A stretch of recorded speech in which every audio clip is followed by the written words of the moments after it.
welcome to Blossom Homestead. My name's Sharon. So in this week's video I'm gonna do some beetroot, so come along. Hi, so I'm going to do a step-by-step guide on how I do my pickled beetroot, and I bought this bag of beetroots, which is 10 kilos for $54.60 from Riverland Wholesale and Fruit and Veg. They are in Barmera there, and they deliver, so it was awesome. And but it's pretty expensive now, so this year I'm going to try to start to grow my own beetroot, but this time I'm going to show you how I make my pickled beets. Come along. So if anybody knows, this is my favourite book. Well, there's a couple of them, but this one here I like, and it's going to be on page 309, and this is how I'm going to make it. It's pickled beets. So I'll have a look. Can you see it? Rightio. I will I'm going to be doing these. So what I do with any vegetables and that is give it a good wash. I don't have pesticides here, but on these ones here I've got no idea what are on it. But in my garden I still wash it because I don't like dirt in my food and stuff like that. So these ones here I'm going to give a good wash, and then what I'm going to do is top and tail it. I'll show you how I do that, but I'm going to give these a good wash first, and then I'll come back. Right, now if anybody knows about beetroot, you always wear gloves, or else your hands just turn out red. So what I'm going to do, these are already washed. Now I'm just cutting off the bottom here, and then a little bit off the top, because then after they're boiled it's heaps easier for me to peel it. So just, I don't know, can you see that? I'll have a look. I just cut that little bit off and a little bit off the top. So just a little bit off the bottom, a little bit off the top. You probably don't even need to cut that much off. And then, whoops, not in there. And then I'm going to put them in here, and then I'm going to boil them.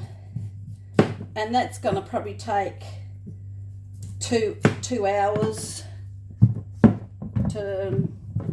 They've got to be like tender enough that they're yummy enough to eat.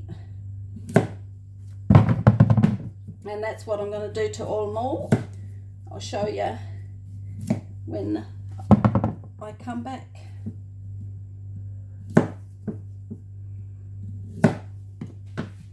See, just like that. That's it. So now they're all topped and tailed, and I'm going to put the bigger ones in my bigger pot, my cast iron big pot, and the smaller ones I'm going to put in just another pot. So I'll show you after I've put them all in there. Right, there we go. So that's my big cast iron pot that I love using, and that's just a little one. It's got all the little ones in there. So now that will come up to the boil, and then I will peel and cut them. So let's have a look. Yep, that's getting there.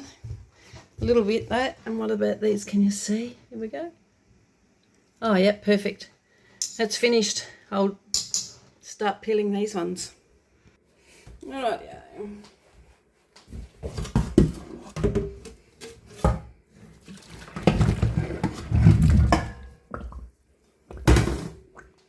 There we go. Can you see this? That's a bit hot.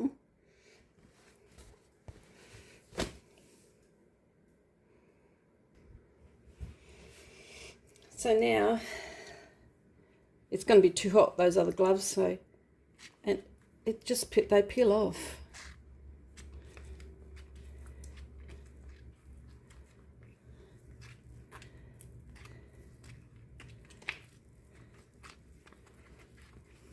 Well, normally it's a lot easier than that.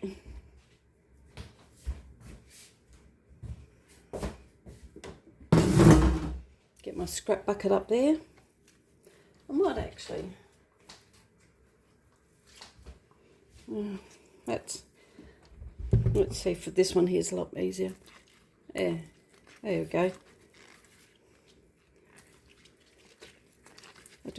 Can you see?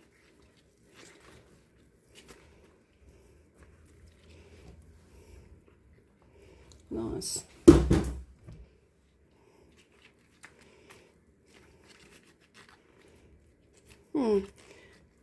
They are generally normally a lot easier to peel off. Just hold on a sec. Rightio, let's have another go.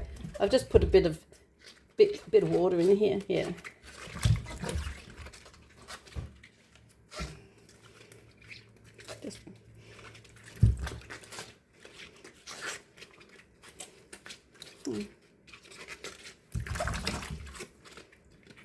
There we go. Well, a little bit there. And that's what I'm going to be doing to all those others. Can just basically try to get them off. It's better than peeling by hand, like by peeler. You don't waste as much, that's for sure.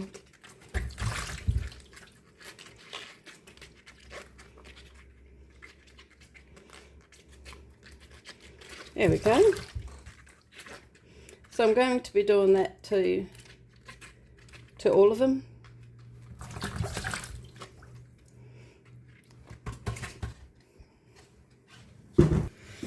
Right, now back to these gloves. They're still warm. It's still a bit soft. It's still soft, so that's all right. You can cut them up, dice them, do whatever you like, or use an electric knife thing. But every now and then I like to have nice thick slices and thin slices, and so I'm just cutting. I'm trying this blade out. Oh, I think I like it. I'll see if I can show you. I don't know whether I can show you. It's got a little, yeah, there we go. See it? It's got a little bit of ribbing in it. Oh, that makes it look pretty. So that's what I'm going to do to all of them. So just be careful because this is a bit sharp. And once I've peeled and done everything, I'll get back to you.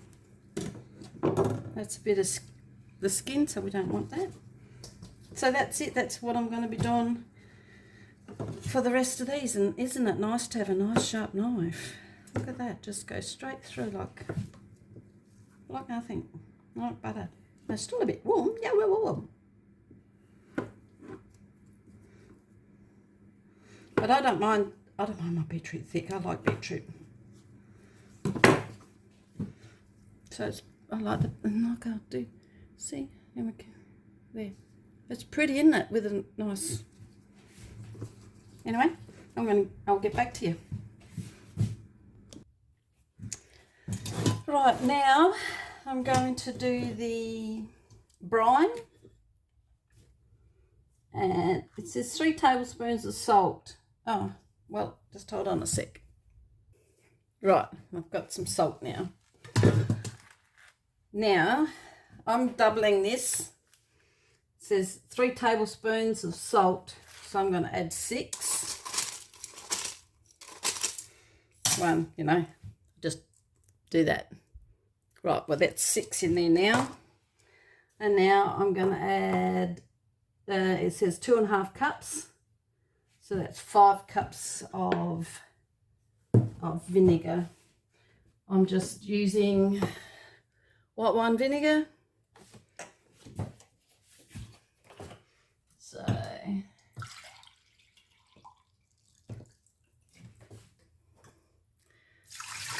2.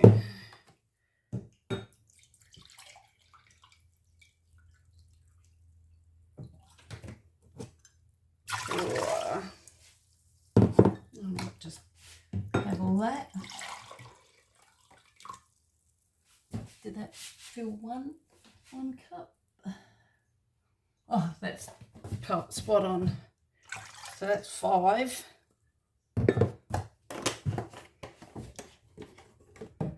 And now that's 2 cups of water.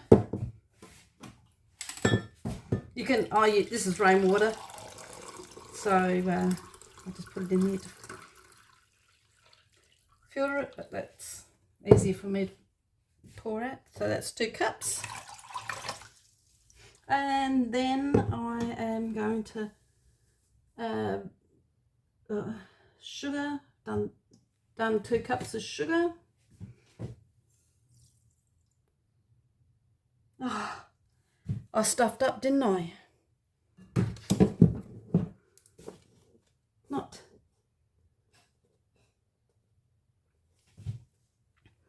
Right, I've stuffed up. Rightio. So I've taken my salt out. I don't need that much salt in it. Yeah, it was pickling spices that I need. So I'm gonna I've got some salt in here as well. Taken out all the rock salt that I could. And so 3 tablespoons of pickling spices. How's about that? Hopefully it's going to taste right. And so pickling spices, I'm going to need 7 of those. 1, 2. All right, so I need another one of those. Lucky I got one. So 6 of these. Sorry, doing well, aren't I today? Wonder what it's going to taste like. Right, so that's that, and well, yeah, you can have some what they call pickled crisp. I've never used that. I think it's just a bit like the salt and that in there, so that's already in there. So now I am just going to add my 2 cups of brown sugar, and then I'm going to just simmer this for a little while to blend all the spices together and the herbs together. Right, here I've got these jars. These jars are my Fowler ones, my number 31s, which I like using. I like to put pressure can my soups and stews and stuff like that in this one. Now, if you're looking at these ones here, you've got to make sure that there's no cracks in here, because if there's cracks, it won't seal. But I'm going to put my beetroot in these. So now I have rings. I like to put them on first. Other people like to put them on when the stuff's in them. But I like putting them on first, and I just put it on just like that. And now you actually have to make sure it's all nice and smooth and all the same, because if it's bent whatsoever, it will not seal either. And that's what I'm going to be. And I've got purple ones as well. Then I don't like these as much as the original ones, but that's what I've got now. So now, yeah, just put it on.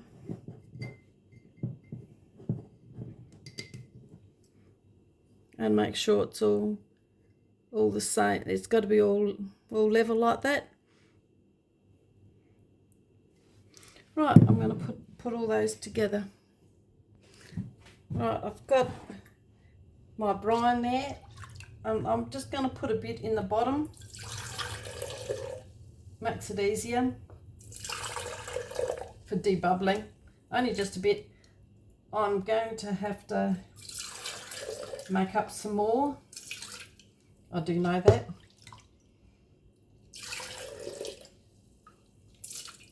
Right, that's just, I'm not going to show you. Don't need to see me pour everything in.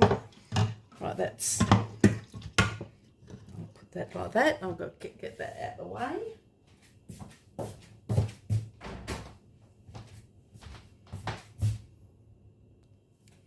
Right, now this is my beetroot. I'll just, whoops, splash it everywhere. I'm just going to fill it up.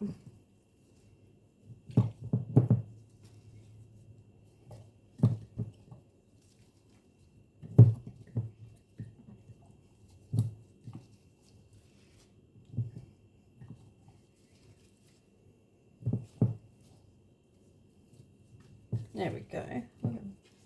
Nice, just a bit more on the sides.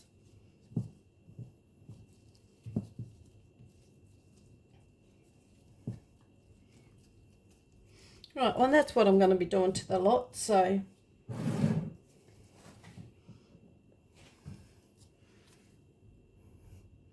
oops, there we go, sorry about that, there we go. And I'm going to be doing that to the lot. I'll come back when I've finished. Right, now I have done everything. I filled them up.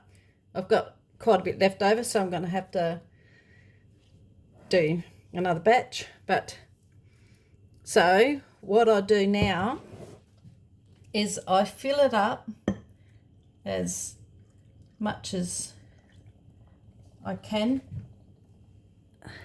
and then right, so now I get this here gadget and debubble it. That's what I think, that's what that's called. Now, I'm not quite sure if you can see, but go down on the sides and just to get all the bubbles out as much as possible.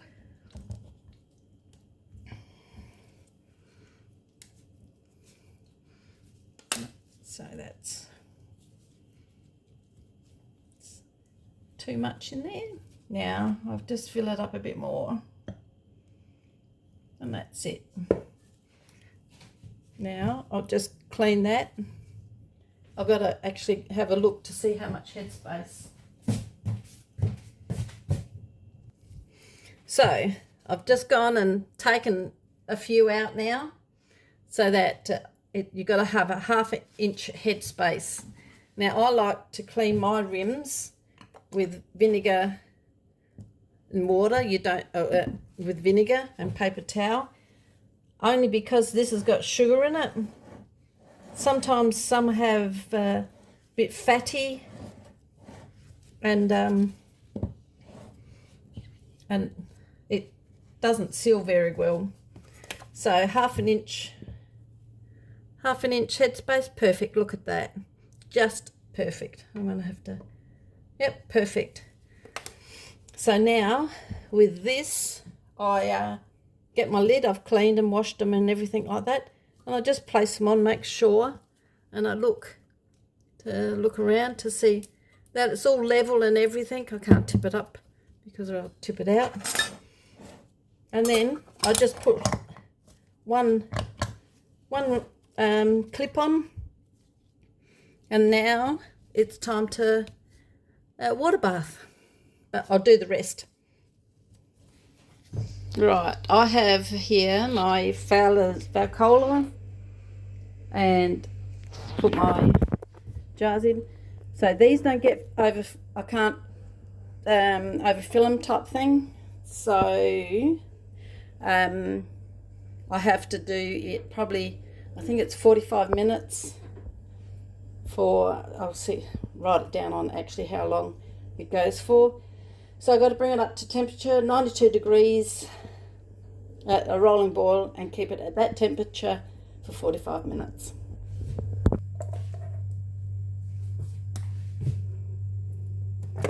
There we go, there's one.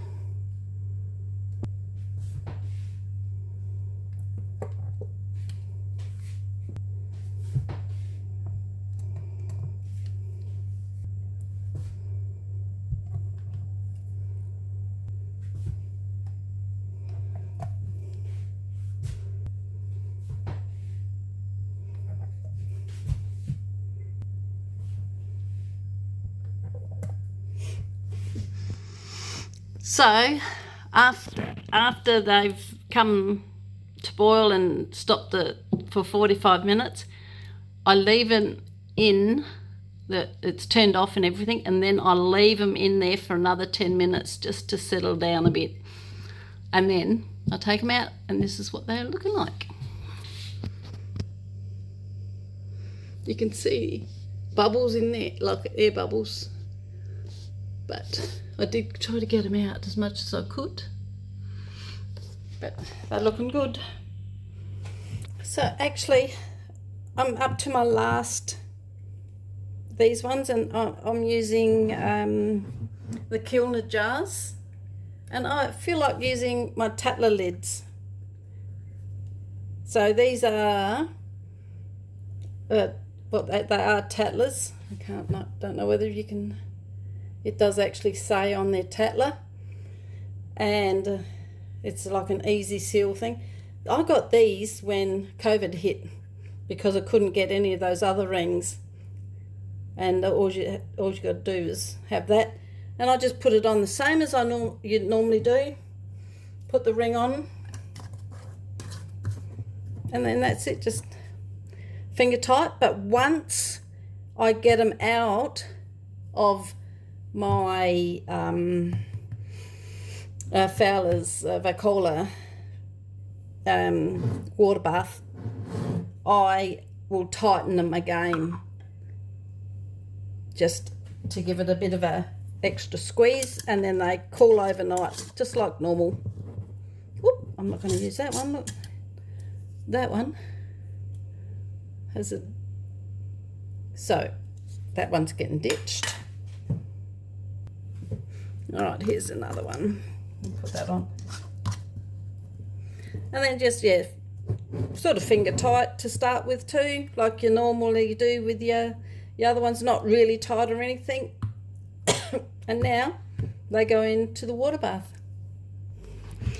Now, doing round 2, I must say that the glass can't touch anything, and I had them fairly tight, but the lids were touching, but that's okay, but the glass can't touch. So this is round 2. So I've only just got these out. Now I'm going to just do another bit of a squeeze. Oh, that didn't do anything. Now, there we go. Turn that one a little bit, and so that one should be, no, didn't turn, so that was all right. So, and those I've just gave a little bit of a turn. Now we leave them overnight and come back tomorrow.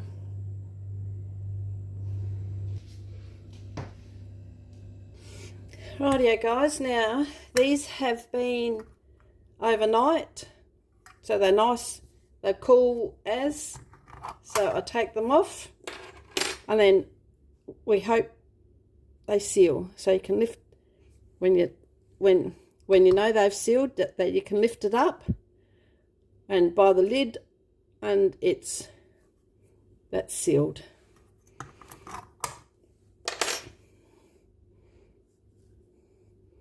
Yep, perfect. So I'll now come across here to, these are my Tatler ones, so I'll take them off, and then, oh, that one didn't seal. Well, that's going to get used. Hopefully this one does.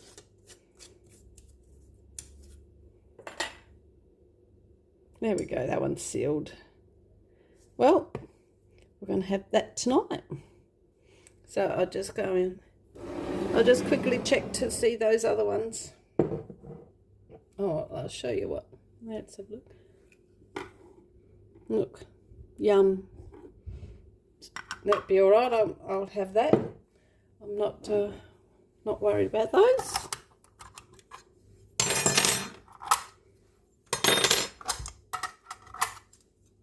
Oops, Daisy, you're right there. Knocked you. There we go.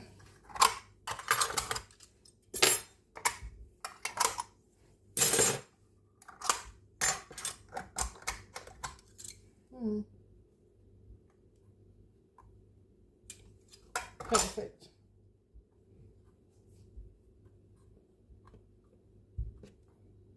Yep. That's it. So the only one that didn't seal is this one here, which is I'm not gonna mind. I'm gonna we'll have that with tea sometime. Right. So now that they've all been done and dusted, the next thing is to write on them, and I just use a paint marker. Simple. So people either can write them on the top, but I like to see what on my shelf. So then I write beetroot, and then the day that I'd done it was the 23rd of the 7th. I better put the right time. So then that all I did was scrape it off with a stainless steel, got it off, and now whoops a daisy, better write the right date on it of the 7/26. So I'll be doing all that for the rest of these, and then I'll put them away. Alright, thanks for joining me on this week on Blossom Homestead as I did the beetroot. So hopefully you enjoyed it. Alright, thanks guys. You guys take care and God bless.